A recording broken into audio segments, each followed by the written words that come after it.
በጣም ደስ ብሎኛል ከእናንተ ጋር ጊዜ ለማሳለፍ እድል ስለሰጣችሁኝ እና ወንድማችን ታምሬ ዘሁልቅ ምዕራፍ 6 ቁጥር 1 እስከ 21 ድረስ ያንብብልናል። ከዛ በኋላ ወደ ቃሉ እንሄዳለን። ዘሁልቁ ምዕራፍ 6 ከ1 ጀምሮ ያለውን የምናነበው። እግዚአብሔር ሙሴን እንደዚህ ያለው፣ እስራኤላውያንን ተናገራቸው እንዲህም በላቸው፣ ወንድም ሆነ ሴት ናዝራዊ ይሆን ዘንድ ራሱን ለእግዚአብሔር ለመለየት ስዕለት ቢሳል ከወይን ጠጅና ከሌላም ከሚያሰክር መጠጥ ይታቀብ። የወይንም ሆነ የሚያሰክር የሌላ መጠጥ ሆምጣጤ አይጠጣ፣ እንዲሁም የወይን ጭማቂ አይጠጣ። የወይን ፍሬም ሆነ ዘቢብ አይብላ። በናዝራዊነቱ ወቅት ከወይን ተክል የሚገኘውን ማንኛውም ነገር የወይኑን ዘር ግልፋፊውንም እንኳን ቢሆን አይብላ። ስዕለት ተስሎ ራሱን በለየበት ጊዜ ሁሉ ምላጭ ራሱን አይንካው። ለእግዚአብሔር የተለየበት ጊዜ እስከሚያበቃ ድረስ የተቀደሰ ይሁን። የራስ ጠጉሩን ያሳድግ። ራሱን ለእግዚአብሔር በለየበት ጊዜ ሁሉ ወደ ሪሳ አይቅረብ። ራሱን ለእግዚአብሔር የለየለት ምልክት በራሱ ላይ ስላለ አባቱም ይሁን እናቱ ወንድሙም ይሁን እህቱ ቢሞቱ ለእርሱ ሲል እንኳ ራሱን አያርክስ። ራሱን በለየበት ጊዜ ሁሉ ለእግዚአብሔር የተቀደሰ ነው። ድንገት ሰው አጠገቡ ሞቶ ለእግዚአብሔር የተለየበትን ጠጉሩ ቢያረክስበት በሚነጻበት ዕለት ማለት በሰባተኛው ቀን ጠጉሩን ይላጭ። በስምንተኛውም ቀን 2 ዋኖስ ወይም 2 እርግብ ጫጩቶች ይዞ ወደ መገናኛው ድንኳን ደጃፍ ወደ ካህኑ ዘንድ ይምጣ። ካህኑም አንዱን ለኃጢአት መስዋዕት ሌላውን ማስተስረያ እንዲሆንለት የሚቃጠል መስዋዕት አድርጎ ያቅርበው፣ በሬሳ አጠገብ በመገኘቱ ኃጢአት ሰርተዋልና። በዚያን ዕለት ጠጉሩን ይቀደስ። ራሱን የተለየ ያደረገበትን ጊዜ ለእግዚአብሔር መቀደስ አለበት።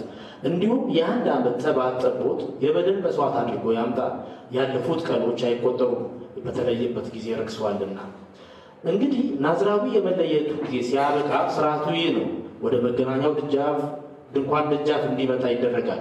እዚያም መስዋዕቱን ለእግዚአብሔር ያቅርብ። ይኸው እንከን የሌለበት የ1 ዓመት ተባት ጠቦት ለሚቃጠል መስዋዕት፣ እንከን የሌለበት የ1 ዓመት እንስት ጠቦት ለኃጢአት መስዋዕት፣ እንደዚሁም እንከን የሌለበት አውራ በግ ለኅብረት መስዋዕት ሲሆን ከነዚህም ጋር የሚቀርበውን የእህልና የመጠጥ ቁርባን ያለ እርሾ የተጋገረ ቂጣ ማለት ከላመ ዱቄት በዘይት የተለወሱ እንጎቻዎች፣ እንደዚሁም በስሱ የተጋገረና ዘይት የተቀባ ስስ ቂጣ ያምጣ። ካህኑ እነዚህን የኃጢአት መስዋዕት የሚቃጠል መስዋዕት በማድረግ በእግዚአብሔር ፊት ያቀርባል። በመሶብ ያለውን እርሾ የሌለውን ቂጣ እንደዚሁም አውራ በጉን የኅብረት መስዋዕት አድርጎ ከእህሉና ከመጠጡ ቁርባን ጋር ለእግዚአብሔር ያቀርባል። ከዚያም ናዝራዊው ተስሎ የተለየበትን ጠጉር በመገናኛው ድንኳን ደጃፍ ይላጨው። ጠጉሩንም ወስዶ ከኅብረቱ መስዋዕት ስር በሚነደው እሳት ውስጥ ይጨምረው። ናዝራዊው ተስሎ የተለየበትን ጠጉር ከተላጨ በኋላ ካህኑ የተቀቀለውን የአውራውን በግ ወርች እንደዚሁም ከመሶቡ ላይ እርሾ የሌለበትን 1 ወፍራምና 1 ስስ ቂጣ ወስዶ ናዝራዊው ያስይዘው። ከዚያም ካህኑ የሚወዘወዝ መስዋዕት በማድረግ በእግዚአብሔር ፊት ይወዘውዛቸዋል። እነዚህም የተቀደሱ ናቸው። ከተወዘወዘው ፍርምባና ከቀረው ወርች ጋር የተቀደሱ የካህናት እርሾ ይሆናሉ። ከዚህ በኋላ ናዝራዊው የወይን ጠጅ መጠጣት ይችላል። ስዕለቱን ለመፈጸም ለእግዚአብሔር ለሚሳል ናዝራዊ ሕጉ ነው። ሊቀርብ ከሚችለው በላይ ለእግዚአብሔር ለመስጠት ቃል ለሚገባው ነገር እንደ ናዝራዊነቱ በተሳለው መሰረት መሆን አለበት። በናዝራዊነት ሕግ መሰረት የተሳለውን ስዕለት መፈጸም ይገባዋል። አመሰግናለሁ። እንጸልይ። እግዚአብሔር ሆይ ወደ አንተ ፊት ስንመጣ እና ቃልክን አንብበን ቃልክን ያለውን መልእክት ለመማር እና ለማወቅ እና በሕይወታችን ውስጥ ውጤት እንዲኖር ስለምንፈልግ አንተ እንድትናገረን አንተ ልባችንን፣ አእምሮአችንን፣ ዓይናችንን እንድትከፍት በመንፈስ ቅዱስ ልባችንን የሚረዳ ልብ እንድሰጠን እንለምንሃለን። መጀመሪያውኑ አንተ ፊት መድረስ አንችልም። ልባችን ቆሻሻ ነው፣ ሕይወታችን ቆሻሻ ነው፣ ኃጢአት አለብን። ነገር ግን በአንተ ልጅ በኢየሱስ ክርስቶስ ደሙ ፈሶ ሞቶ እኛን ቅዱስ አድርጎ ጻድቅ አድርጎ አንተ ፊት እንድደርስ እንደዚህ በአንተ ኃይል እድል ስለተከን እናመሰግንሃለን። የአንተ ልጆች አድርገኸን እና ደግሞ በመንፈስ ቅዱስ እኛ ውስጥ ሆነክ እኛ ሜድስትን ሆነክ እንድትረዳን እንድትባርከን የእኛን ሕይወት ለአንተ ክብር እንዲሰጥ በወንጌልን የሚቀርጽ እና የሚገልጽ ህይወት እንድሰጠን ጊዜያችንን እንድትባርክልን በኃይል እንድትመጣ እንለምንሃለን። ደግሞ አንዳንዶቻችን ምናልባት እዚህ ውስጥ ያሉት አንተን ላያውቁ ይችላሉ። ስለዚህ እግዚአብሔር ሆይ አንተ እንድትናገራቸው ወደ አንተ እንድትጠራቸው በክርስቶስ በኩል አንተ እንዲያውቁ እንድትረዳቸውና በኃይል እንድትሰራ እንለምንሃለን። ጊዜያችንን ወደ አንተ እጅ እናስረክባለን። በኢየሱስ ክርስቶስ ስም አሜን። እሺ እንግዲህ በአማርኛ ብዙ አልሰብክም፣ ያስታውቃል አይደል? ስለዚህ ታገሱኝ እና አንዳንድ ቃል ምናልባት ከተረሳኝ ወንድሞቼ እንዲረዱኝ ጠይቃቸዋለሁ። ለዚህ ዝግጁ ናቸው? እና መጀመሪያ ጥያቄ ይሄ ነው። ዘሁልቅ መጽሐፍ ቅዱስ ውስጥ ያለው መጽሐፍ ዘሁልቅ ዋና ሀሳቡ ወይም ዋና መልእክቱ ምንድን ነው ብላችሁ ታስባላችሁ ወይም ትገምታላችሁ? እስቲ ይህንን ጥያቄ ለወረወረው ፈልጌ ነው። እስቲ ዋና ሀሳቡ ምን ይመስላችኋል? ምክንያቱም ይህን መጽሐፍ ብዙ ጊዜ የምናነበው መጽሐፍ አይደለም። ስናነበው ደግሞ የሚከብድ መጽሐፍ ነው አንዳንድ ጊዜ። በእርግጥ አንዳንድ ጊዜ የታወቁ ታሪኮች አሉ እዚህ መጽሐፎች ውስጥ አይደል? ግን ብዙ ጊዜ የምናነበው መጽሐፍ አይደለም እና ወይም እሱ ጥያቄ ምናልባት ትንሽ ከባድ ከሆነ የታወቁ ታሪኮች እዚህ መጽሐፍ ውስጥ የምናገኛቸው ምን ትዝ ይላቸዋል? ከዚህ መጽሐፍ ውስጥ ዘሁልቅ መጽሐፍ ውስጥ ምን ታሪክ ትዝ ይላቸዋል? የታወቀ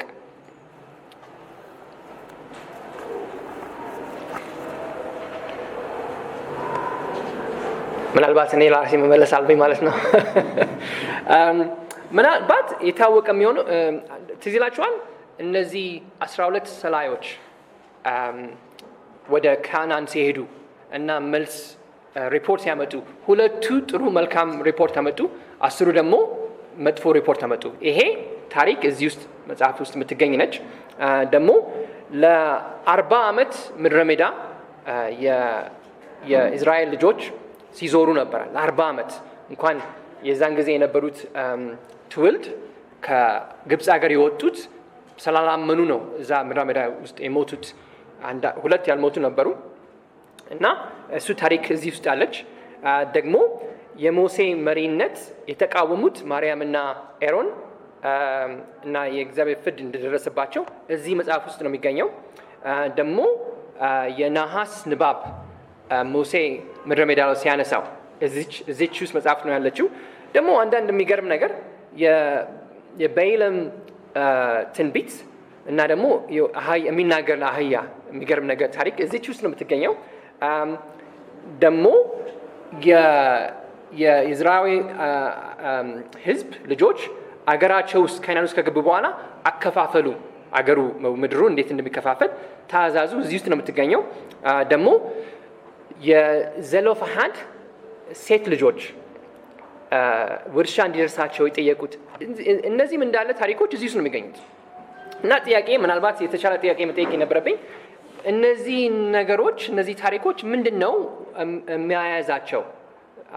አንድ የሚያደርጋቸው ዋና ሀሳብ ዋና መልእክት እቺ መጽሐፍ ውስጥ ምንድን ነች? ይሄ ከባድ ጥያቄ ነው። እኔ ይሄንን መጽሐፍ አንብቤው ተረድቼው አይደለም ጠይቃችሁ እና መነግራችሁ እኔ ራሴ ተምሬው ነው፣ ሰው ነግሮኝ ነው እንጂ እኔ ራሴ አውቄ አይደለም። እሺ ልርዳችሁ። ይሄ መጽሐፍ ሲጀምር ምዕራፍ 1 ቁጥር 1 እስከ 3 ወንድማችን መርዳሳ ነው የሚያነብልን። እቺ መነሻዋ የመጽሐፉን ዋና ሀሳብ ዋና አውድ ትነግረናለች። እስቲ መርዳሳ ምዕራፍ 1 ቁጥር 1 እስከ 3 ድረስ አንብብልን።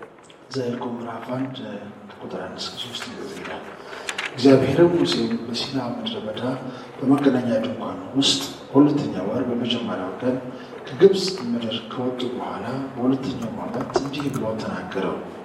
የእስራኤልን ልጆች ማህበር ሁሉ ድምር በየወገናቸው በየአባቶቻቸው ቤቶች በየስማቸው ቁጥር ወንዱን በየራሱ ውሰድ። ከ20 ዓመት ጀምሮ ከዚያም በላይ ያለውን ከእስራኤል ወደ ሰልፍ የሚወጡትን ሁሉ አንተና አሮን በየሰራዊቶቻቸው ቁጠራቸው። አመሰግናለሁ። እና እቺ መጽሐፍ የምትጀምረው የእስራኤላዊ ልጆች ግን ለውጊያ የደረሱ ከ20 ዓመት በላይ የሆኑት ህዝቦቹን እንዲደመሩ ወይም እንዲቆጠሩ እግዚአብሔር ለሙሴ ትእዛዝ ሲሰጠው ነው አይደል? ራሱ አይደለም፣ ረዳቶች ነበሩት። በዛ በኩል ነው የተደመሩት።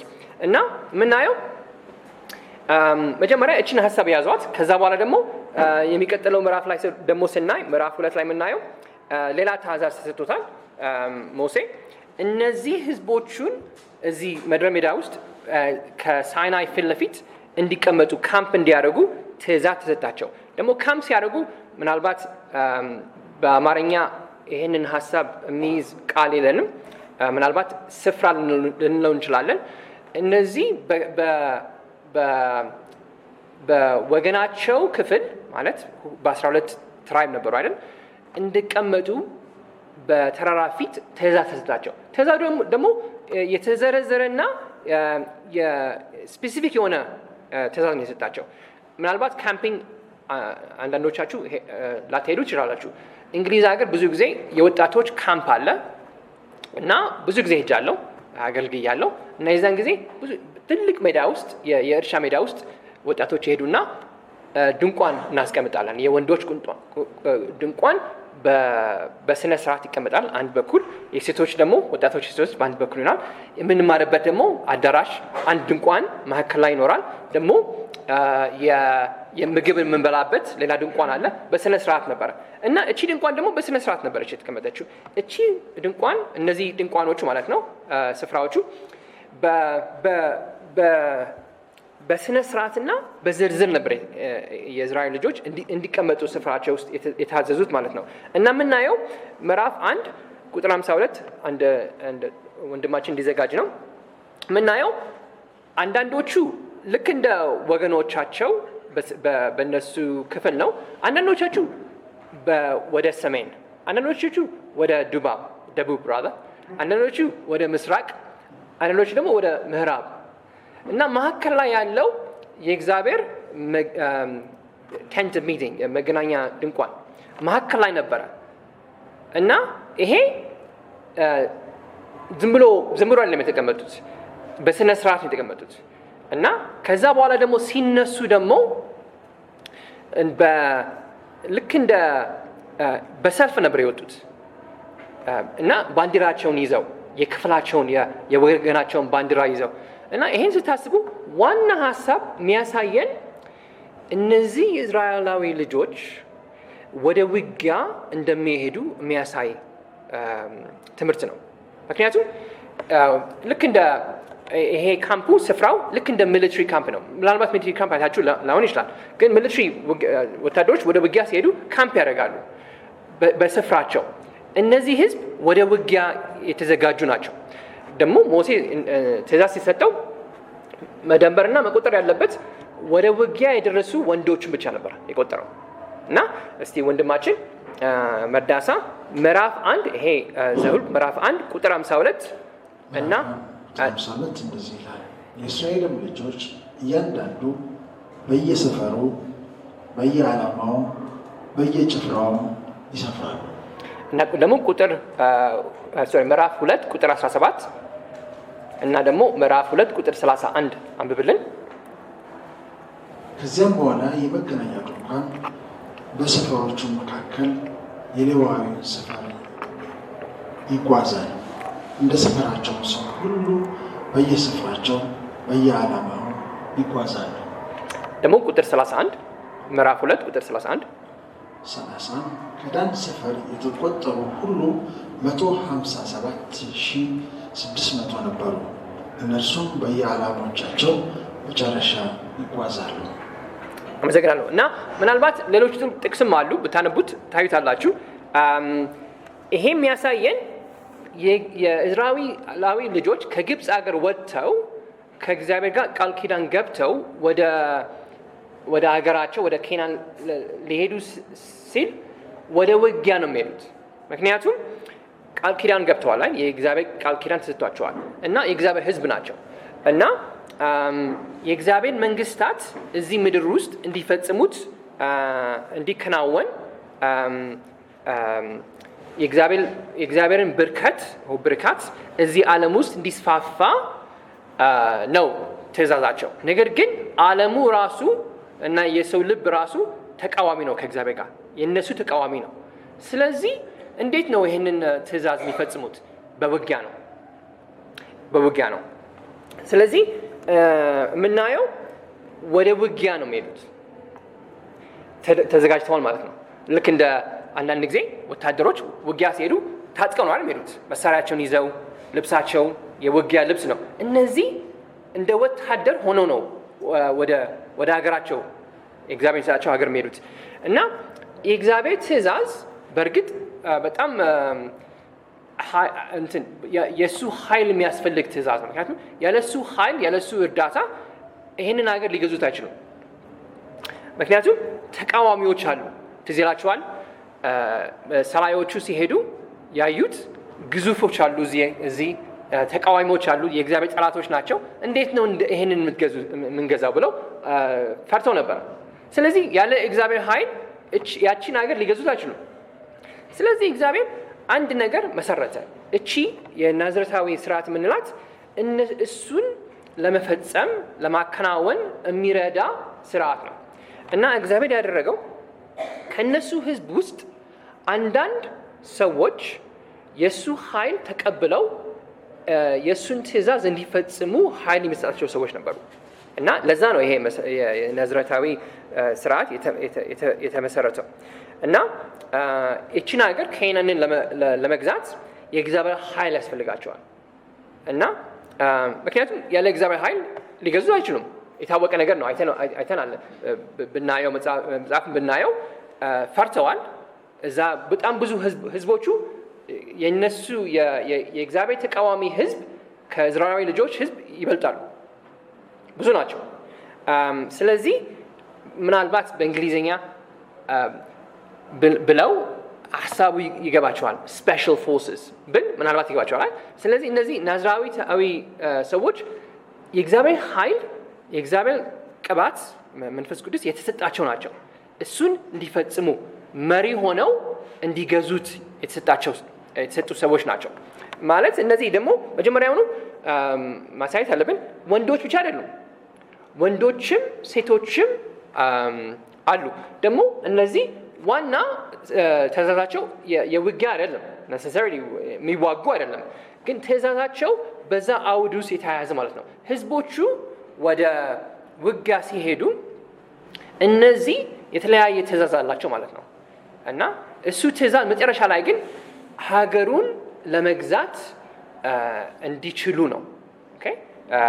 እና አውዱ ውጊያ ነው። ሰዎቹ ግን ወደ ውጊያ ያደርጋሉ ማለት አይደለም።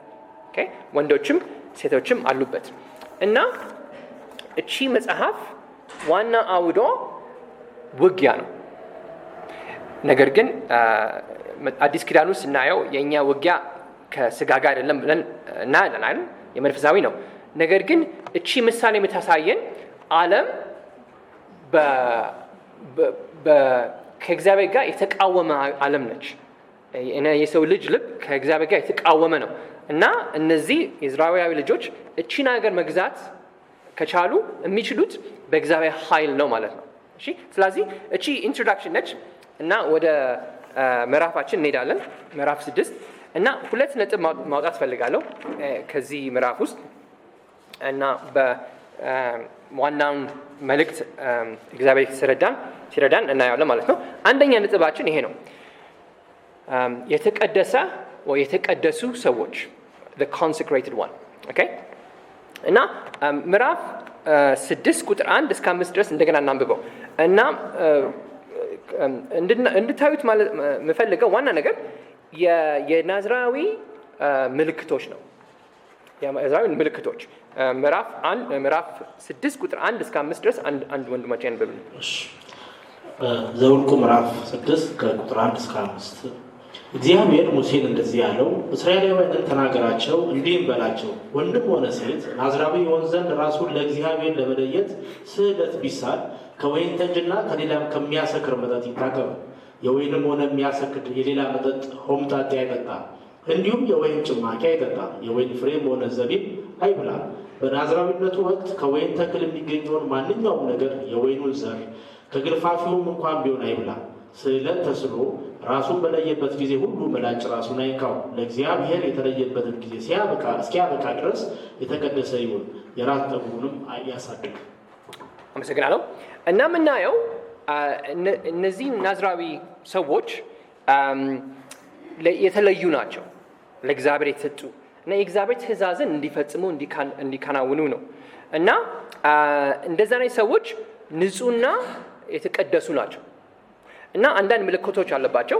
ቅድም እንዳልነው ግን መጀመሪያ ከመሄድ በፊት ይሄ የተመሰረተው የእስራኤላዊ ልጆች አገሩን እንዲገዙት ነው በእግዚአብሔር ኃይል።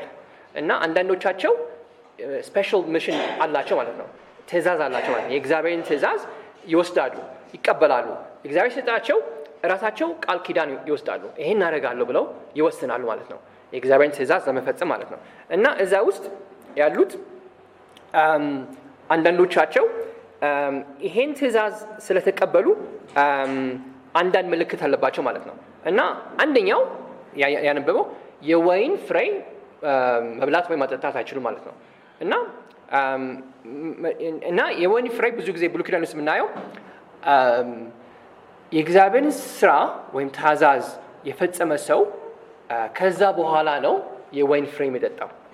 ኖዋ እንግዲህ እናውቃለን አይደል? የእሱ ትእዛዝ በጣም ትልቅ ትእዛዝ ነበረ።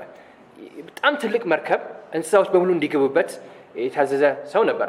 የዛን ጊዜ እሱን ከጨረሰ በኋላ ፍላዱ ካለፈ በኋላ የዛን ጊዜ በኋላ ነው የወይን እርሻ ውስጥ የገባው። ከዛ በኋላ ነው ወይን የጠጣው አይደል? ስራውን ከጨረሰ በኋላ ነው። እነዚህ ደግሞ ናዝራዊ ሰዎች ስራቸውን ከጨረሱ በኋላ ነው ማረፍ የሚችሉት ማለት ነው። ምክንያቱም የእግዚአብሔር ትእዛዝ አንደኛ ትእዛዝ ነው የእነሱ ህይወት እና ለሱ ተሰጥተዋል ማለት ነው፣ ለሱ ተገዝተዋል ማለት ነው። እና ይህን እናያለን ማለት ነው። እንደዚህ ስንል የወይን ፍሬ መጠጣት ስለማይችሉ ራሱ ቅዱሳን ናቸው። ምልክቱ እሱ ዋና ምልክቱ እሱ የወይን ፍሬ ማጠጣታቸው ቅዱስ አረጋቸው ማለት አይደለም። እሱ ምልክት ነው። ቅዱስ የሆኑት እግዚአብሔር በመንፈስ ቅዱስ እነሱ ላይ ስለወረደ ነው። እና ይህን የሚያሳየው ጸጉራቸው ጭንቅላታቸው ላይ ሲያሳድጉ ነው። እና ብዙ ጊዜ የምናየው በብሉይ ኪዳን እናየዋለን። እግዚአብሔር በመንፈስ ቅዱስ አንድ ሰው ላይ ሲወርድ ጭንቅላታቸው ላይ ዘይት ይቀባሉ ወይም ይፈስሳል ይቀባሉ። እነዚህ እናያለን። ለምሳሌ ሳውል በሱ ዘመን እግዚአብሔር በሳሙኤል በኩል ሲጠቅመው እሱን ነው ንጉሥ ብለው ሲጠቅመው ሳሙኤል ሄዶ በዘይት ቀባው አይደል ጭንቅላቱ ላይ። እና ይሄ የሚያሳየው መንፈስ ቅዱስ እሱ ላይ እንደወረደ ነው። ተቀየረ አይደል? ዳዊትን ደግሞ የታወቀ ነው። ዳዊት ሳሙኤል ሄዶ ከእርሻ ውስጥ ወይ ከእርሻ አይደለም ከሸፕድ ከእረኝነት አምጥቶ ሲቀባው ሲያፈስለት ዘይቱ ሲያፈስ የእግዚአብሔር ኃይል ነበረበት። እነዚህ ናዝራዊታዊ ፎርምሊ ናቸው ማለት አይደለም፣ ግን የናዝራዊ አይነት መንፈስ ነበራቸው ማለት ነው። ሌላም ደግሞ አለ። ኬለብ ታውቁታላችሁ አይደል? ኬለብ የታዘዘ ነበረ ከ12 ውስጥ ሰላይ እና እዛ ሄዶ እሱ ልዩ መንፈስ ነበረው። እግዚአብሔር ራሱ እንደዚህ ብሎ ነው የተናገረው። ኬለብ የተለየ መንፈስ አለው ብሎ ተናገረ። ዘኍልቍ ምዕራፍ 14 ቁጥር 24 ላይ በእንግሊዝኛ he has a different spirit አለ። እግዚአብሔር ራሱ መንፈሱ የተለየ ነው ማለት። እነዚህ ናዝራዊቶች መንፈስ ቅዱስ ስለወረደባቸው ኃይል አላቸው ማለት ነው። እና እግዚአብሔር እነሱን ይጠቀማል ማለት ነው። እና ጸጉራቸው ማደግ የሚያሳየው መንፈስ ቅዱስ እንደወረደባቸው ማለት ነው። ምናልባት እሱን እስቲ እንደገና እናንብበው። የምናየው ቁጥር 6 እስከ 8 ድረስ ቁጥር 6 እስከ 9 ድረስ ምዕራፍ 6 ማለት ነው። ቁጥር 6 እስከ 9 ድረስ እናንብበው። ዘኍልቍ ምዕራፍ 6 ከቁጥር 6 እስከ 8 ራሱን ለእግዚአብሔር በለየበት ጊዜ ሁሉ ወደ ሬሳ አይቅረብ። ራሱን ለእግዚአብሔር የለየበት ምልክት በራሱ ላይ ስላለ አባቱም ይሁን እናቱ ወንድሙም ይሁን እህቱ ቢሞቱ ለእነርሱ ሲል እንኳ ራሱን አያርክስ። ራሱን በለየበት ጊዜ ሁሉ ለእግዚአብሔር የተቀደሰ ነው። 9ንም አንብብልን። ድንገት ሰው አጠገቡ ሞቶ ለእግዚአብሔር የተለየበትን ጠጉሩን ቢያረክስበት በሚነጻበት ዕለት ማለት በ7ኛው ቀን ጠጉሩን ይላጫል። እና ልብ ብላችሁ ብትሰሙ የምታዩት የእግዚአብሔር ልዩነት ጭንቅላቱ ላይ ነው ይላል። ደግሞ አንድ ነገር የሞተ ሰው ሬሳ ከነካ ዲፋይል የሚያደርገው ቆሻሻ የሚያደርግበት ጭንቅላቱ ነው ይላል። ስለዚህ የሚያሳየው መንፈስ ቅዱስ እሱ ላይ እንዳለ ነው እና የወይን ፍሬ አለመብላቱና አለመጣቱ ምልክት ነው የሚያመለክተው። ይሄ ሰው ወደ ትእዛዝ በመንፈስ ቅዱስ በእግዚአብሔር ኃይል እንደተሰጠ የሚያሳይ ምልክት ነው ማለት ነው እና እነዚህ ሰዎች ታላቅ ትእዛዝ ተሰጥቷቸዋል እና ብዙ አይነት ምሳሌዎች አይተናል። ምናልባት አንዳንድ ምሳሌዎች እንቀጥል። ሳሙኤል የታወቀ ምሳሌ ነው። ሳሙኤል እናቱ ራሱ ሐና በችግር ነበረች፣ ልጅ መውለድ አቅቷት ነበረ። የዛን ጊዜ እግዚአብሔርን ለመነች፣ ጠየቀች ልጅ እንዲሰጣት፣ ልጁን መልሳ ለእግዚአብሔር እንድትሰጠው ናዝራዊ መንፈስ እንዲኖረው ማለት ነው እና እሱን በአጭሩ እናንብበው። 1ኛ ሳሙኤል ምዕራፍ 1 ቁጥር 9 እስከ 11 ድረስ እናንብበው። በሴሎ ከበሉና ከጠጡ በኋላ ሐና ተነሳች። ከዚያም ኤሊ በእግዚአብሔር መቅደስ መቃን አጠገብ በመንበሩ ላይ ተቀምጦ ነበረ። እርሷም በልቧ ትመረር ነበር። በእግዚአብሔር ፊትም ጸለየች፣ ጽኑ ለቅሶም አለቀሰች። እርሷም አቤቱ የሰራዊት ጌታ እግዚአብሔር የሰራዊት ጌታ ሆይ የባሪያህን መዋረድ ተመልክተህ ብታስበኝ እኔን ባትረሳ ለባሪያህም ወንድ ልጅ ብትሰጥ እድሜውን ሁሉ ለእግዚአብሔር እሰጠዋለሁ፣ ምላጭም በራሱ ላይ አይደርስበትም ብላ አለቀሰች። አመሰግናለሁ። እና የምናየው ወንድ ልጇ ራሱ ሳሙኤል ነው። የእግዚአብሔር መንፈስ እሱ ላይ ነበረ እና ምልክቱ ጸጉሩን አልቆረጠ ማለት ነው እና ወይን አልጠጣም እና አልበላም ማለት ነው እና የምናየው አንዳንድ ምሳሌዎች አይተናል። ምናልባት ግን ከብሉይ ኪዳን ውስጥ ዋና ምንለው የእግዚአብሔር ኃይል የበለጠ ልክ እንደ በውጊያ በኩል ኃይሉ የታየበት ማን ብላችሁ ትላላችሁ? ሳምሶን ነው አይደል? ሳምሶን የታወቀ ነው። ጸጉሩ አድጎ ነበረ። ወይን እንዳይበላ ተነግሮት ነበረ። እሱ ግን አይሰማም ነበረ ለጊዜ እና የሱ ኃይል የሚገርም ኃይል ነበረ። እግዚአብሔር እሱን በጣም ነው የተጠቀመው። ፍልስጤሞቹ እስራኤሎቹን ይገዙ ነበር የዛን ጊዜ። በሱ በአንድ ሰው ነው እቺ ታሪክ የተቀየረችው። በአንድ ሰው። በእንግሊዝኛ we call him a one man army። ለመተርጎም እዚህ ስንሞክር አልቻልነው። አረበኛ ነው የመጣው ቃሉ አረበኛ። አንድ ሰው 100 200 300 400 ፍልስጤም አልቻሉትም። ለምን? የእግዚአብሔር ኃይል እሱ ጋር ነበር እና የነሱ ትእዛዝ መጀመሪያ ግብፅ ሀገር ውስጥ ባሪያ ነበሩ አይደል?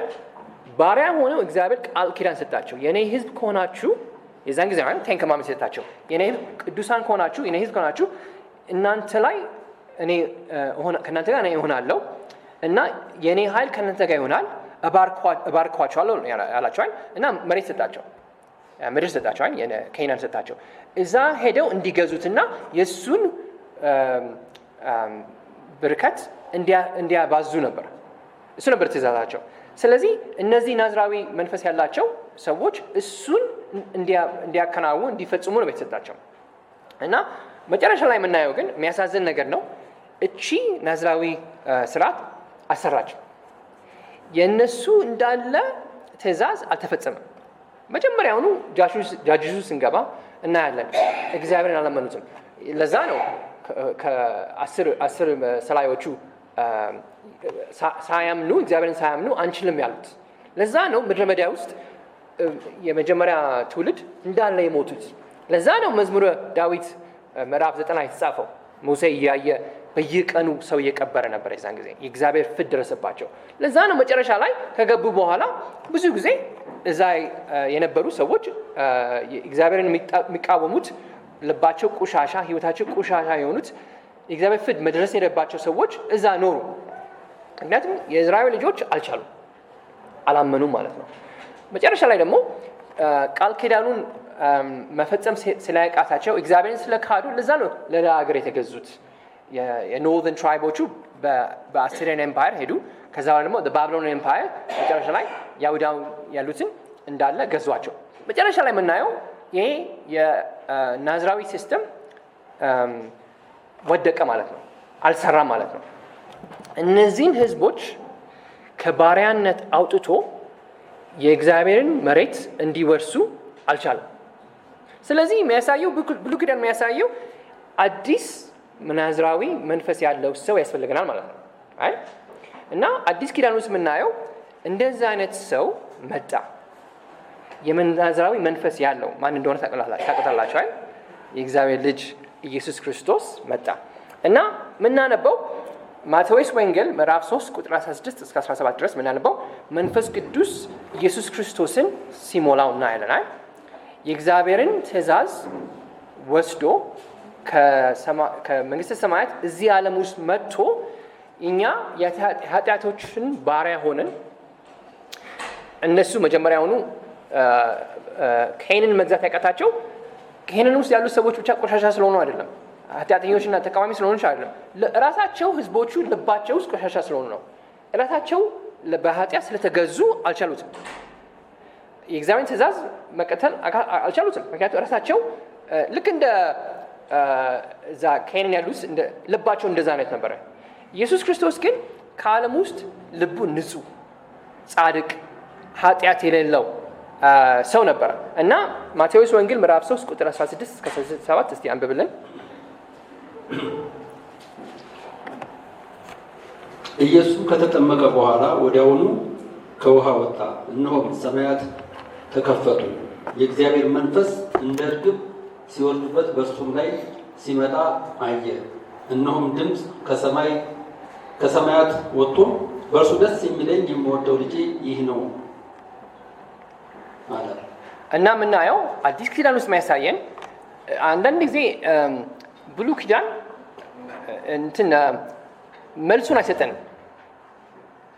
መልሱን አይሰጠንም። ይሄ ናዝራዊ ሲስተም አልሰራም ብሎ ነው የሚያሳየን። በቃ አልሰራም። የእግዚአብሔር ሕዝብ የእስራኤል ልጆች አገራቸው መግዛት አቃታቸው። ልባቸው ኃጢአተኞች ነበሩ። ህይወታቸው ቆሻሻ ነበረ። ይሄ እንዳለ የብሉይ ኪዳን ሲስተም ፈረሰ። የእግዚአብሔር ፍርድ ደረሰባቸው ማለት ነው። ግን እንዴት ይሄ እንደሚቀየር አይነግረንም። በቃ እንድንቆይ ነው፣ እንድንገምት ነው። እንደዛ ብሎ ነው የሚተወን። ነገር ግን አዲስ ኪዳን ስንገባ ቀጥታ እናያለን፣ ወንጌል ውስጥ እናያለን። ኢየሱስ ክርስቶስ መጥቶ የእግዚአብሔርን ትእዛዝ እንዲፈጽም እንደሚያሳየን እዚህ ነው የምናየው። እሱ በመንፈስ ቅዱስ ተቀብቶ የእግዚአብሔርን ትእዛዝ እዚህ ዓለም ውስጥ ፈጸመ እናያለን። ደግሞ ዋና ትእዛዙ ምንድን ነው? በእርግጥ ሁሉም ትእዛዝ በህይወት ውስጥ ያደረገው በዋና ውስጥ የተያዘ ነው። ዋና የምናየው እኛ በኃጢአት የተገዛን ሰዎች ነን፣ ህዝቦች ነን አይደል? እኛ ልባችን ውስጥ በየቀኑ ቆሻሻ ነገሮች እናያለን፣ የሚያስጠላ ነገሮች እናያለን፣ ዓለም ውስጥ እናያለን። እግዚአብሔርን የሚቃወም ዓለም ነው ያለ ነው አይደል? እና ይሄን በሙሉ እናያለን። እግዚአብሔር ልጁን ሲልክ የእሱን ህዝብ የኃጢአተኞች ባሪያዎችን ነፃ ለማውጣት ከጨለማ፣ ከሰይጣን፣ ከሞት፣ ከኃጢአት ነፃ አውጥቶ የእሱን ህዝብ እንድንሆን በሱ ኃይል እንደዚህ በኢየሱስ ክርስቶስ በናዝራዊት ኢየሱስ ክርስቶስ ይሄ በሙሉ እንዲፈጸም ያደረገው እግዚአብሔር ነው። ምክንያቱም እኛ አንችለው፣ እኛ ራሳችን አንችለው። ልክ እነሱ በራሳቸው እንዳልቻሉት እኛ አንችለውም። ስለዚህ የምናየው ኢየሱስ ክርስቶስ ይህንን ግልጽ አድርጎ ይነግረናል። ማቴዎስ ወንጌል ምዕራፍ 26 ቁጥር 26 እስከ 29 ድረስ የምናየው ኢየሱስ ክርስቶስ የጌታ እራትን ሲመሰርት ይሄ ስራ እንደተሰጠው እና ይሄን ስራ ከጨረሰ በኋላ እና ከፈጸመ በኋላ እንደሚያርፍ ከዛ በኋላ ነው ከሱ ጋር ሆነን የወይን ፍሬ መጠጣት እንደምንችል የሚያሳይ ጥቅስ ነው። ማቴዎስ ወንጌል ምዕራፍ 26 ቁጥር 26 እስከ 29 ድረስ እስቲ አንድ ወንድማችን አንብብልን። ሲበሉ ኢየሱስ እንጀራን አንስቶ ባረከ፣ ቆርሶም ለደቀ መዛሙርቱ ሰጠና እንካችሁ ብሉ፣ ይህ ሥጋዬ ነው አለ። ጽዋውንም አንስቶ አመስግኖ ሰጣቸው፣ እንዲህም አለ፣ ሁላችሁም ከእርሱ ጠጡ፣ ስለ ብዙዎች ኃጢአት ይቅርታ የሚፈስ የአዲስ ኪዳን ደሜ ይህ ነው። እና የሚቀጥለውን ነገር ግን እላችኋለሁ በአባቴ መንግሥትም ከእናንተ ጋር በዚያም ከዚህ ወይን ፍሬ አዲሱን እስከምጠጣበት እስከዚያ ቀን ድረስ ከዛሬ ጀምሮ አልጠጣም። ከዛሬ ጀምሮ አልጠጣም እስከ የት ድረስ? እስከ 29 እስከ ስራውን እስከሚጨርስ ድረስ ታዛዙን እስከሚጨርስ ድረስ አይደል? እስከዛ ድረስ አይደል? እና ታዛዙን ተቀበለ እስከዛ ድረስ። እና ይሄ የሚያሳየው ኢየሱስ ክርስቶስ ዋና ትእዛዝ ተሰጥቶት ነበር፣ እኛን ለማዳን፣ እኛን ከኃጢአት ለማውጣት፣ እኛን ከጨለማ ለማውጣት፣ ከሰይጣን ትእዛዞች ነበር አይደል? ከዛ ለማውጣት ነው። እና እሱን ለዛ ነው ወደ ውጊያ ሄደው ኢየሱስ ክርስቶስ ወደ ውጊያ ነው ሄደው። ምን አይነት ውጊያ ነበረ? ስቅሎት ውጊያ ነበር። ከማን ጋር ነው? ከሰይጣን ጋር ነበር አይደል? ወደ ውጊያ ሄደ እና አሸነፈ ማለት ነው። እኛ ማሸነፍ ያቃተንን አሸነፈ። ኃጢአትን አሸነፈ፣ ሰይጣንን አሸነፈ፣ ዓለምን አሸነፈ። እንኳን በጥቅስ ላይ እናገኘዋለን። ኢየሱስ ክርስቶስ ያለው በእንግሊዝኛ ላንብበው፣ in this world you will have tribulation but take heart I have overcome the world። ዓለምን አሸንፌያለሁ። ስለዚህ የኛ አሸናፊ ኢየሱስ ክርስቶስ ነው አይደል? እና ምናልባት ሁላችንም ይሄን ጥያቄ ልጠይቃችሁ። አንዳንድ ጊዜ ህይወታችን ለእግዚአብሔር መገዛት ፈልገን ህይወታችን ውስጥ የምናገኘው ነገር ልባችን ታገኘ ቆሻሻ ነገሮች እናገኛለን አይደል? እና በቃ ዲስካሬጅ ያደርገናል ኃጢአት ስናይ ልባችን ውስጥ አይደል? በቃ ጻድቅ መሆን እንፈልጋለን፣ ቅዱሳን መሆን እንፈልጋለን፣ ለነሱ የእግዚአብሔር ታዛዝ መሆን እንፈልጋለን አይደል? በህይወታችን ወንድሞቻችን እንጸለዩት ህይወታችን የእግዚአብሔርን ክብር እንዲያሳይ፣ የኛ ህይወት የሱን ፍቅር እንዲያሳይ እንለምናለን፣ እንታገላለን። ነገር ግን ብዙ ጊዜ የምናገኘው በየቀኑ የምናገኘው ከዛ እንወድቃለን፣ አንችለውም። አሸናፊ ያስፈልገናል። ናዝራዊ ያለው መንፈስ መሪ ያስፈልገናል። እኛን ራሳችን ከኃጢአታኛችን የሚያድን ያስፈልገናል። ማን ነው? ኢየሱስ ክርስቶስ ነው። የዛን ጊዜ የነሱ ናዝራዊ መስራት የተመሰረተው እነሱ እንዲያድናቸው ነበር በእግዚአብሔር ኃይል። ሳምሶን ያደረገው ነገር ታምር ነበር አይደል? ሳምሶን ራሱ ግን ኃጢአተኛ ነበረ፣ ታውቁታላችሁ አይደል? ህይወቱ ራሱ የተበላሸ ነበረ። ስለዚህ አዲስ ናዝራዊ መሪ አለ። ኢየሱስ ክርስቶስ የኛ ናዝራዊ መሪ ነው። ስለዚህ ልባችሁ ውስጥ ቆሻሻ ነገር ስታዩ፣ ኃጢአት ሲኖር ዲስካሬጅ ልንሆን እንችላለን አይደል? እና አንዳንድ ጊዜ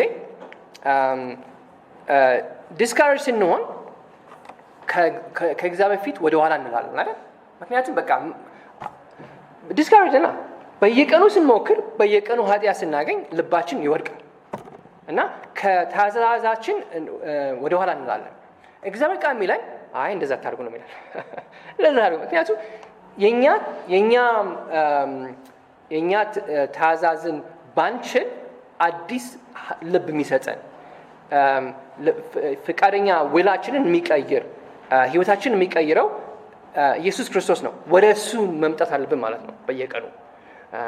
ምናልባት አንድ እንትን ፖል ባረግ፣ በአማርኛ ፖል ምን እንደሆነ አላውቅም፣ መዝሙረ ዳዊት ውስጥ ብዙ ጊዜ የምታነቡት ምዕራፍ ምን ይሆናል ብዬ ብጠይቃችሁ ምናልባት እኔ ብገምት 51 ይሆናል ብዬ ገምታለሁ። ለምን? በየቀኑ ማንበብ ያለንበት ምዕራፍ ነው። ምክንያቱም በየቀኑ እኛ ህይወታችን ይወድቃል፣ ኃጢአት አለ። ስለዚህ በየቀኑ ወደ ኢየሱስ ክርስቶስ እንመለሳለን። እሱ ነው መሪያችን፣ እሱ ነው ዋና ናዝራዊ ስፒሪት፣ በናዝራዊ መንፈስ እኛን የሚገዛን፣ እኛን ነፃ የሚያወጣን ከኃጢአት፣ ከጨለማ፣ ከሰይጣን፣ ከዓለም ጠላት የሚያወጣን። ስለዚህ ኢየሱስ ክርስቶስ የሚሉን በአማርኛ ትንሽ በእንግሊዝኛ ግን ኢንካሬጅ እንድንሆን ነው የሚፈልገው። ልባችን ውስጥ ደስታ እንዲኖር። ምክንያቱም ድነናል፣ አድኖናል እና መንግስተ ሰማያት ውስጥ እስከመሄድ ድረስ እስከዛ ድረስ አልጠጣም ብሏል። እኛን የጠበቀ ነው ማለት ነው። ስለዚህ እሱ ቃል ኪዳኑ ይጠብቃል። አንድ ሁላችንንም ጠብቆ ልክ እንደ እረኛ ጠብቆ በህይወታችን ውስጥ ጠብቆ እስከዛ ድረስ እስከምደርስ ድረስ ይጠብቀናል። በእጁ ይዞናል ማለት ነው። ስለዚህ ጠላት ቢኖር ኃጢአት ቢኖር ዓለም ቢቃወመን አይችሉም። ለምን? የኛ ናዝራዊ መሪ እነሱን በሙሉ የሚያሸንፍ ነው እና ስለዚህ ተስፋ ሊኖረን ይገባል ማለት ነው። በዚህ ዓለም ውስጥ የነበሩት በብሉይ ኪዳን የነበሩት ተሸነፉ። እሱ ስላሸነፈልን ተስፋ ሊኖረን ይገባል። በህይወታችን ውስጥ ደስታ ሊኖረን ይገባል። በየቀኑ ወደ እሱ እየሄድን በሱ ቀን መራመድ እንችላለን እና ይሄንን ከረሳን ግን ምናልባት ዓለም ስናይ ዓለም ደግሞ በጣም የሚያስጠላ ነገር ነው። ሀገራችን ባለፈው 5 ዓመት ውስጥ በጣም ተበላሽቷል። በውጊያ በዘራዊ ችግር፣ ግጭት እና ብዙ ጊዜ የምሰማው ብዙ ሰው ከዚህ ሀገር መውጣት ነው የሚፈልገው። ብዙ ጊዜ ከሰው ጋር ሳወራ እስቲ ቪዛ የእንግሊዛዊ ቪዛ እንዴት ነው የማገኘው ነው የሚለኝ። ወጣቶቹ ስራ ማግኘት አቅታቸዋል። የኑሮ ውድ ነው ደግሞ ሰላም የለም። በድሮ ጊዜ እኔ ትዝ ይለኛል 10 ዓመቴ ነው በእንግሊዝ ሀገር የሄድኩት። በ10 ዓመቴ ማታ ከቤተሰብ ጋር ማታ ከተራመድኩኝ ምንም ችግር አልነበረም። ማታ ቢሆን ለብቻዬ አልራመድም በዛ እድሜ፣ ግን ምንም ሰላም ነበረ። አሁን ግን ብዙ ጊዜ የምሰማው ከዚህ ሰዓት በኋላ እንዳትወጣ። ይሄ ያስጠላናል። ዓለሙ በጣም ቆሻሻ ነው፣ የተበላሸ ነው አገራችን፣ ዓለማችን። አሁን ከኔ ጋር የገለገለው እንግሊዛዊ ሚስቱ ዩክሬናዊ ነች። ዩክሬናዊ ሀገር ነበር የሚያገለግለው እና እዛ በየቀኑ አትሊስት 500 ሰዎች ይሞታሉ። በየቀኑ በውጊያ ውስጥ በየቀኑ 500 ሰዎች ይሞታሉ። እና አንድ ሀገር ብቻ ነች። ስንት ሀገር ውስጥ ውጊያ አለ? አሁን ዓለም ስናያት በጣም ኃጢአት የበዛበት እና በቃ እኛን ዲስካሬጅ የሚያደርግ ነገር ነው። ኢየሱስ ክርስቶስ የሚለን ዲስካሬጅ አትሁኑ፣ ምክንያቱም ዓለምን፣ ሰይጣንን፣ ኃጢአትን አሸንፌአለሁ ነው የሚለው። የእሱ ዓላማ እየተካሄደ ነው። ስለዚህ አንደኛ ኃጢአታችንን ስናይ ልባችን ይወርዳል። ሁለተኛ ዓለምን ስናይ ልባችን ይወርዳል። ኢየሱስ ክርስቶስ የሚለን አሸንፌአለሁ እኮ ነው የሚለን። ስላሸነፍኩኝ የእኛ ልብ ከእሱ ጋር ከሆነ፣ አስተሳሰባችን ከእሱ ጋር ከሆነ በቃ ኢንካሬጅ እንድንሆን እንድንታዘዝ ነው የሚጠይቀን። እንኳን አዲስ ኪዳን የሚያሳየን ኢየሱስ ክርስቶስ እስቲ አንድ ወንድሞችን ዮሐንስ ወንጌል ምዕራፍ 17 እስከ 19 ድረስ አንብብልን። የምናየው እርስ በርሳችሁ አንዳንዶቻችሁ የናዝራዊ መንፈስ አላችሁ። ምክንያቱም እኛ አዲስ ኪዳን ውስጥ የምናየው ክርስቲያን ማለት የተቀደሰ ማለት ነው አይደል? የተቀደሰ ማለት እኛ የናዝራዊ መንፈስ አለን ማለት ሁላችሁም ትእዛዛላችሁ ማለት ነው። የእግዚአብሔር ትእዛዛላችሁ ማለት ነው። በዚህ ዘመን በዚህ ቤተክርስቲያን ውስጥ ማለት ነው። እና ዲስካሬጅ ከሆናችሁ እሱን ትእዛዝ አትፈጽሙት ማለት ነው። ኢየሱስ ክርስቶስ የሚለን እሱ በሞቱና በትንሣኤው እኛን ቅዱሳን አድርጎናል። መንፈስ ቅዱስ እኛ ውስጥ አለ፣ እዚህ ውስጥም አለ፣ ህብረታችን ውስጥ አለ ማለት እኛ የናዝራዊ መንፈስ ያለን ሰዎች ነው ማለት ነው። እና ትእዛዝ አለን። አንዳንዶቻችሁ ታገለግላላችሁ በዚህ በኩል፣ አንዳንዶች በዚህ በኩል ታገለግላላችሁ። እቺ የምታገለግሉት አገልግሎት የዘላለም ዓለም ውስጥ ውጤት ያለው አገልግሎት ነው። በዚህ ምድር ውስጥ የምናደርገው ብዙ ነገሮች አሉ፣ መልካም ነገሮች አሉ። መስራት አለብን ብዙ ነገር። ቤተሰቦቻችን ምግብ መስጠት በገንዘብ ማለት ነው መደገፍ አለብን። ነገር ግን ለእግዚአብሔርን የምናደርገው ትእዛዞች የዘላለም ዓለም ህይወት ውስጥ ውጤት ያላቸው ነው። እስቲ ምዕራፍ 17 ቁጥር 19 አንብብልን። ዮሐንስ ወንጌል ምዕራፍ 17 ቁጥር 19 እነርሱ በእውነት የተቀደሱ እንዲሆኑ ራሴ ስለ እነርሱ ቀድሻለሁ። አመሰግናለሁ። ስለዚህ ኢየሱስ ክርስቶስ ኃጢአትን በማሸነፉ ሰይጣንን በማሸነፉ እኛን ቅዱሳን አድርጎናል። ራሳችን የመናዛዊ መንፈስ አለን፣ ተጠርተናል ማለት ነው። እና ትእዛዝ፣ የእናንተ ትእዛዝ ምንድን ነው? ሁላችሁም ትእዛዝ አላችሁ፣ ግን እሱን ትእዛዝ የምትፈጽሙት በእግዚአብሔር ኃይል ነው፣ በመንፈስ ቅዱስ ጥበብና ኃይል ነው። ስለዚህ ትእዛዛችሁ ምንድን ነው? ትእዛዝ ሰጥቷችኋል። ይህን ትእዛዝ አንደኛ አትርሱት። ሁለተኛ ልባችሁ ውስጥ ያለውን ብቻ ካያችሁ፣ ክርስቶስን ማየት ካቆማችሁ፣ ሶስተኛ ደግሞ ዓለም ውስጥ ያለውን ነገር ብቻ ካያችሁ ይሄን ትእዛዝ ችላ ትላላችሁ ማለት ነው። ስለዚህ ወደ ትእዛዝ እንሄዳለን። የሱ ትእዛዝ እግዚአብሔር ሆይ ለአንተ ህይወትን ሰጥቻለሁ፣ ምን ላርግ? እንዴት ነው ወንድሞቻችን እህቶቻችን የምንወደው? እንዴት ነው እርስ በርሳችን የምንበረታታው? እንዴት ነው ወንጌልን የምንሰብከው? ይሄ ታላቅ ትእዛዝ ነው። የማቴዎስ ምዕራፍ 28 ላይ ታላቅ ትእዛዝ አለ። እንዴት ነው ወደዚህ የምንሰጠው? ሰይጣን ዲስካሬጅ እንድንሆን ይፈልጋል። ኢየሱስ ክርስቶስ ኢንካሬጅ እንድንሆን ይፈልጋል። ምክንያቱም የእኛ አሸናፊ ነው ማለት ነው። እሺ፣ ስለዚህ በአጭሩ ሁለተኛ ነጥብ ላይ እንሄዳለን እና እቺ ነጥብ በእንግሊዝኛ an invitation to be daring by faith ብየዋለሁ። በአማርኛ በእምነት ደፋር መሆን እንችላለን ማለት ነው። እና አሁን ምዕራፍ ዘኍልቍ ምዕራፍ 6 ላይ የምናየው የቺ ብሉይ ኪዳን በቀላሉ የምትፈርስ ነበረች ማለት የእግዚአብሔር ቃል ኪዳኑን ለሕዝቦቹ ሲሰጣቸው እነሱ አንዳንድ ነገር ማድረግ ያለባቸው ነገሮች ነበሩ። እግዚአብሔር ይሄን አደርጋለሁ አላቸው፣ እናንተ ግን ይሄን ማድረግ አለባችሁ አላቸው አይደል?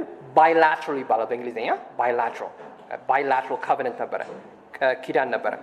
እና ይሄንን ስናይ እቺ የናዝራዊ ስርዓት እቺን ባይላትራል ኪዳን የምትገልጽ ነች። ምክንያቱም እግዚአብሔር ይሄን ነገር ካረጋችሁ ከእናንተ ጋር እሆናለሁ አለ አይደል? የወይን ፍሬ ካልበላችሁ፣ የሆነ ቃል ኪዳን ውስጥ ከገባችሁ፣ ፀጉራችሁን ካሳደጋችሁ ይላል። እና ስናነበው ምናልባት ይሄን ነገር አይታችሁ ሊሆን ይችላል። ወደ ውጭ የሚያደላ ትእዛዝ ነው ማለት በእንግሊዝኛ አማርኛ ስለሚከብደኝ ትንሽ እንግሊዝኛ ቼክ ላድርግ። more physical and external rather than fundamentally spiritual or moral ማለት የውስጥ ነገር የሚያሳይ ሳይሆን የውጭ ነገር የሚያሳይ ትእዛዞች ነበሩ። ምሳሌ ይሄን ነገር አትብላ፣ የሞተ ሰው ሬሳ አትንካ፣ የውጭ ነገር የሚያሳይ ነገር ነው አይደል? ማለት አንድ ናዝራዊ ሰው የሆነ ቃል ኪዳን ገብቶ እነዚህችን ነገሮች ካረገ፣ የውጭ ነገሮች ብቻ ካረገ እግዚአብሔር ሊባርከው ይችላል ማለት ነው። ልቡ ቆሻሻ ሆኖ እኮ ነው። የልብ ነገር አያሳየም ይሄ ነገር። ስለዚህ መጠየቅ አለብን፣ እግዚአብሔር የልብ ነገር ችላ ያለን ማለት ነው ብለን መጠየቅ አለብን። ሊሆን አይችልም። ምክንያቱም ይሄ ትእዛዞች የሚያሳዩት በጣም የጠበቀ ነበሩ። የወይን ፍሬ መብላት አይችልም፣ መጠጣት አይችልም፣ መንካትም አይችልም። የሞተ ሰው እናትም አባቱ ቢሆን ወንድም እህት ቢሆን መንካት አይችልም። በጣም ጥብቅ የሆነ ትእዛዝ ነው የሚያሳየው። እቺ የውጪ ትእዛዝ ብቻ ሳይሆን የልብን እንኳን የምታሳይ ነች፣ የምትነካ ነች። አዲስ ኪዳን ውስጥ የምናየው የኢየሱስ ክርስቶስ ማቴዎስ ወንጌል ምዕራፍ 5-7 ድረስ እናየዋለን አይደል? በብሉይ ኪዳን ውስጥ እንደዚህ ይላል፣ ሙሴ እንደዚህ ያላችሁ ይላል። ትእዛዙን የውጭ ትእዛዝን ይነግረናል። ነገር ግን እኔ የምላችሁ ብሎ የልብ የሚነካውን ነገር ያወጣል አይደል? ስለዚህ እግዚአብሔር እንደዚህ አስኮስትሮ ወይም ጥብቅ አድርጎ የውጭ ነገር ትእዛዝ ከሰጠ የልብን ችላ ይላል ማለት አንችልም።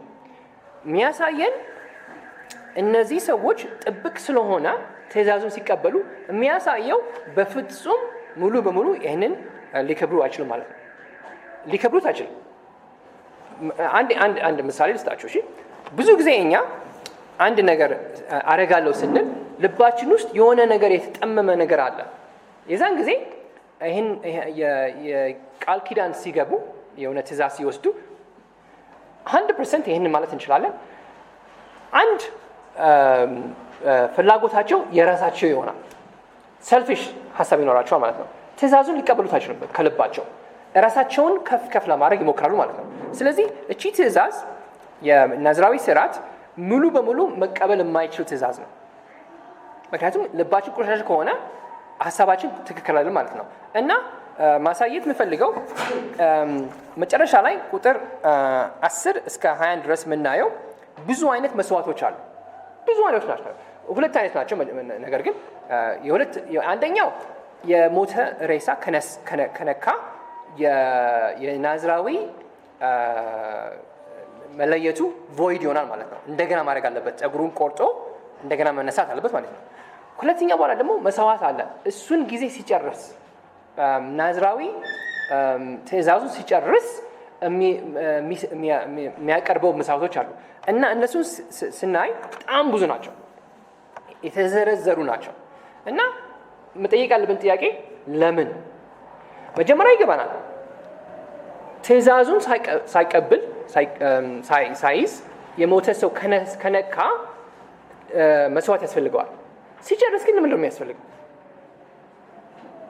ለምንድን ነው ደግሞ ሰፊ መስዋዕቶች ያሉት? እግዚአብሔር የሚያሳየን ሰፊ መስዋዕቶች የተሰጡት መጨረሻ ላይ መጀመሪያውኑ ትእዛዙን መቀበል ስለማይችሉ ነው። በአንድ በኩል ይሁን በሌላ በኩል ይሁን ትእዛዙን አልተጠበቁም። ለዛ ነው ይሄ ሁሉንም ነገር ነፃ እንዲያደርጋቸው የተሰጠ መስዋዕት ነው እምላችሁ። ገብታችኋል? ማለት ሁሉም ነገር ይዞ ሁሉም አይነት ኃጢአት ስላደረጉ ሳያውቁት ማለት ነው። ቢያውቁትም ባያውቁትም እግዚአብሔር ነፃ የሚያወጣቸው ማለት ነው። ከዛ ውስጥ የሚያወጣቸው መስዋዕቶች ናቸው። ብዙ አይነት ናቸው። ዋና እንድታስቡበት የምፈልገው እቺ ከቁጥር 17 እስከ 20 ድረስ አናነበውም፣ ግን የሚያሳየው ፒስ ኦፍሪንግ ነው። የበግ ወይም የራም ፒስ ኦፍሪንግ እና እግዚአብሔር ከዚህ ሰው ጋር ሰላም የለውም። ምክንያቱም ኃጢአተኛ ነው። ራሱ ናዝራዊ ሰው ኃጢአተኛ ነው። ትእዛዙን አልጠበቀም፣ በልቡ አልጠበቀም፣ በህይወቱ ሙሉ በሙሉ አልጠበቀም። ስለዚህ እግዚአብሔር ሰላም የለውም ሰው ጋር። ስለዚህ ሰላም እንዲኖረው እቺ መስዋዕት ተሰጥታለች። እቺ ብዙ ጊዜ ሰላም የሚሰጥ መስዋዕት የምትበላ ነች። ብዙ ጊዜ ከአንድ ሰው ጋር ከጠላቶቹ ጋር ቁጭ ብላችሁ አትበሉም አይደል? ለምን? ሰላም የለማ። እግዚአብሔር የሚያደርገው እቺ ካህን የእግዚአብሔርን ሰላም ካንተ ጋር ሰላም አለኝ ማለቱ ነው። ይሄ ሰውዬ ናዝራዊ በእጁ ይዘዋል መስዋዕቱን እና ካህኑ ያነሳና ይወዘውዘዋል። ከዛ ካህኑ ይበላዋል። ሶስቱም አንድ ናቸው ማለት ነው። በሰላም ነው ማለት ነው። የእግዚአብሔር ሰላም አለው ማለት ነው ይሄ ሰውዬ። እና አስቡበት እሺ። በዛን ጊዜ አንድ ናዝራዊ ሙሉ በሙሉ ትእዛዙን የቀበለ ሰው አልነበረም። ከልቡ ቆሻሻ ከሆነ እንዴት ነው ትእዛዙን ሙሉ በሙሉ የሚቀበለው? መቀበል አይችልም ማለት ነው። ነገር ግን በእነዚህ መስዋዕቶች እግዚአብሔር ቃሉን ይጠብቃል። ከናዝራዊ ሰው ጋር በመንፈስ ቅዱስ ኃይል ይሰጣል። የእሱን ቃል ይፈጽማል ማለት ነው። እና በዚህ በእኛ ዘመን በጣም ደስ የሚል ትምህርት አለ። ይሄ ነው እኛ ኃጢአተኞች ሆነን በኢየሱስ ክርስቶስ ፊት ከመጣን በሱ ካመንን እግዚአብሔር ሊጠቀመን ይችላል ማለት ነው። አስቡበት። የዛን ጊዜ ሳሙኤልን ተጠቀመው፣ ሶልን እንኳን ተጠቀመው፣ ዴቪድን ተጠቀመው፣ ሳምሶንን ተጠቀመው። እንዴት ህይወታቸውን እዩ።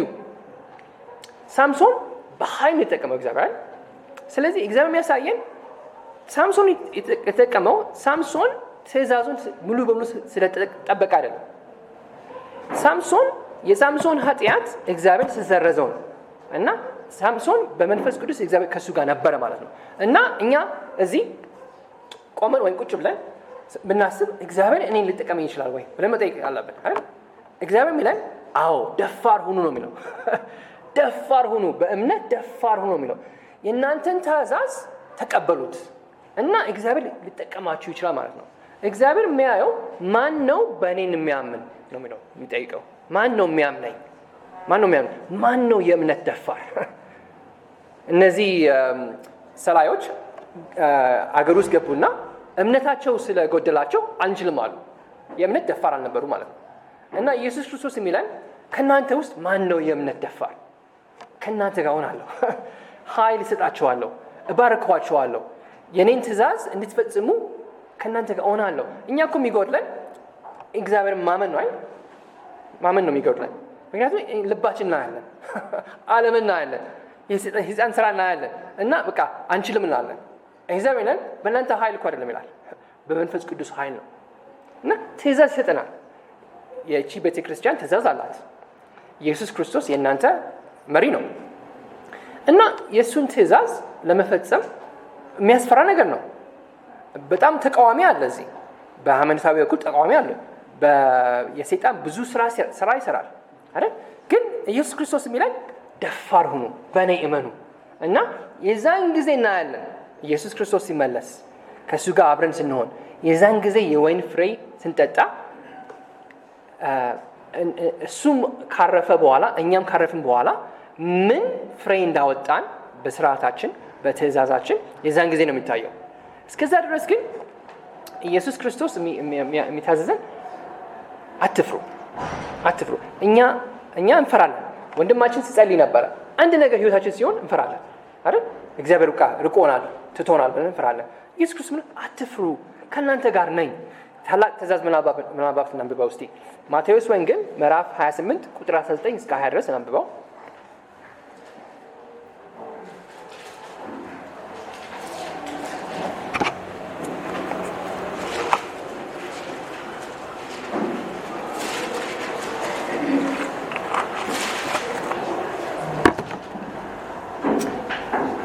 ማቴዎስ ወንጌል ምዕራፍ 28 ቁጥር 19 እስከ 20።